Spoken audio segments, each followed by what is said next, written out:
तळ कोकणातील हापूस आंबा आणि काजू उत्पादक शेतकऱ्यांचे 90% पीक वाया गेल्याने राज्य सरकारने नुकसान भरपाई द्यावी या मागणीसाठी शेतकरी नेते राजू शेट्टी यांच्या नेतृत्वाखाली नांदगाव येथे मुंबई गोवा नॅशनल हायवेवर हजारो शेतकऱ्यांनी चक्काजाम आंदोलन केले।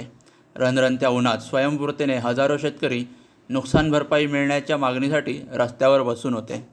माजी आमदार वैभव नाईक, कणकवली नगराध्यक्ष संदेश पारकर, युवासेना जिल्हा प्रमुख तथा सिंधुदुर्ग जिल्हा बँक संचालक सुशांत नाईक यांच्यासह शेतकऱ्यांनी चक्काजाम केला।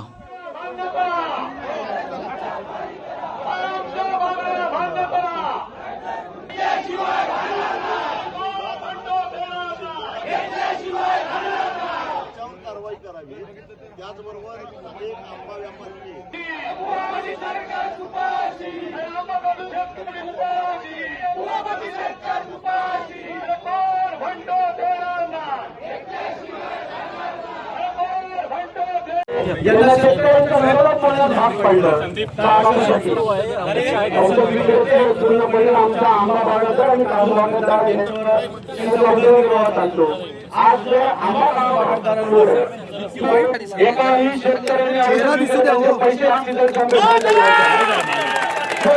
शेतकऱ्यांना कर्जमाफी नुकसान भरपाई मिळत नाही तोपर्यंत औषध विक्रेत्यांना एकही रुपया द्यायचा नाही। आम्ही प्रत्येक वेळी भाषणात हे मुद्दे मांडत असतो 65 मिनिटात, आता 2 मिनिटात 50 रुपयावर माझा व्हिडिओ पोहोचलेला असणार की हा औषध विक्रेत्यांच्या विरोधात बोलतो म्हणून। अरे 10 वेळा बोलणार, जोपर्यंत सरकार आमची दखल घेत नाही तोपर्यंत औषध विक्रेत्याला 1 रुपया मिळणार नाही। आजही ठाम भूमिका आमची आहे। आम्ही शेतकऱ्यांच्या बाजूने बोलताना आम्हाला दिसलेले आणि म्हणूनच आम्हाला कुठेतरी एक आश्वासित आणि शेतकऱ्यांची जाण असणारा माणूस या ठिकाणी नेतृत्व करणारा हवा होता आणि आम्ही राजू शेट्टी साहेबांना भेटलो। त्या ठिकाणी कुठल्याही क्षणाचा विलंब न करता या आंबा काजू बागायतदारांसाठी जमेल तेवढी मदत करायची भूमिका सन्माननीय राजू शेट्टी साहेबांनी घेतली।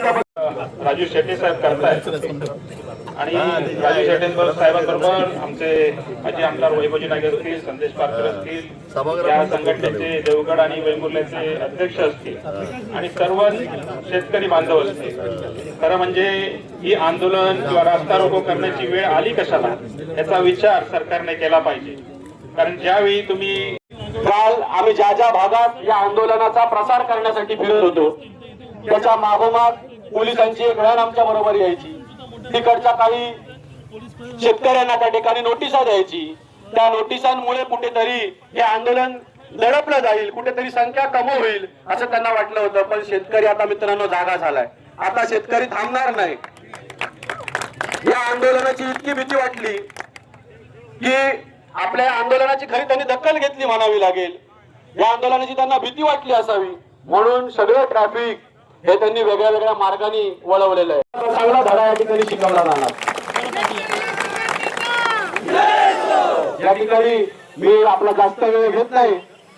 खरं तर कर्जमाफी, हमीभाव आणि सरसकट नुकसान भरपाई जोपर्यंत मित्रांनो मिळत नाही तोपर्यंत ही आंदोलनाची भूमिका सोडायची नाही। आज आपल्याला जिल्ह्याच्या बाहेरचं असेल परंतु एक चांगलं नेतृत्व या ठिकाणी शेतकऱ्यांसाठी मिळालेलं आहे आणि ही संधी आपल्याला वाया घालवून जमणार नाही मित्रांनो। आणि म्हणूनच राजू शेट्टी साहेब जी भूमिका शेतकऱ्यांच्या बाबतीत मांडतील ती भूमिका आम्हाला मान्य असेल। ते जो निर्णय देतील त्या निर्णयाप्रमाणे झाले। त्यानंतर तुमचे नुकसान बघा, विमाच्या संरक्षणाचे पैसे तुम्हाला कसे काय मिळतील, ही कशामुळे अडले हे तुम्ही जाणून घेतलंय का? खरं म्हणजे गावागावामध्ये ग्रामपंचायती ज्या आहेत त्या सरकार प्रणित आहेत, म्हणजे जे आता सत्ताधारी आहेत त्यांच्या आहेत आणि त्यांनी ही स्वयंचलित हवामान केंद्र लावण्यापासून आपल्या जागेतच आपल्याला स्वतःला भाडं मिळालं पाहिजे या दृष्टीने ते थांबवलेली आहे। त्यामुळे लवकरात लवकर कृषी अधिकारी जर इथे आले आम्हाला विनंती करायची आहे की स्वयंचलित हवामान केंद्र लागली पाहिजे तरच तुम्हाला विम्याचे पैसे मिळतील या ठिकाणी। त्यामुळे ग्रामपंचायत मध्ये जी काय जी आर आलाय त्या पद्धतीने तुम्ही काम करा। हे आंदोलन चिरडण्याचा प्रयत्न केला गेला, दडपण्याचा प्रयत्न केला गेला, नोटीसी काढण्याचा प्रयत्न केला गेला, तरी पण शेतकरी आज रस्त्यावर आहे कारण तो खरोखरच भावनातील आहे। त्यामुळे ह्या आंदोलन कधी पण चिरडलं जाणार नाही। जोपर्यंत न्याय मिळत नाही तोपर्यंत आम्ही राजू शेट्टी साहेबांबरोबर आहोत आणि राहणार। ताज्या अपडेट्स आणि ताज्या बातम्यांसाठी आजच सबस्क्राईब करा आपला Sindhudurg digital news channel. Like करा, शेअर करा, कमेंट करा आणि महत्त्वाचं म्हणजे बेल आयकॉनला क्लिक करायला विसरू नका.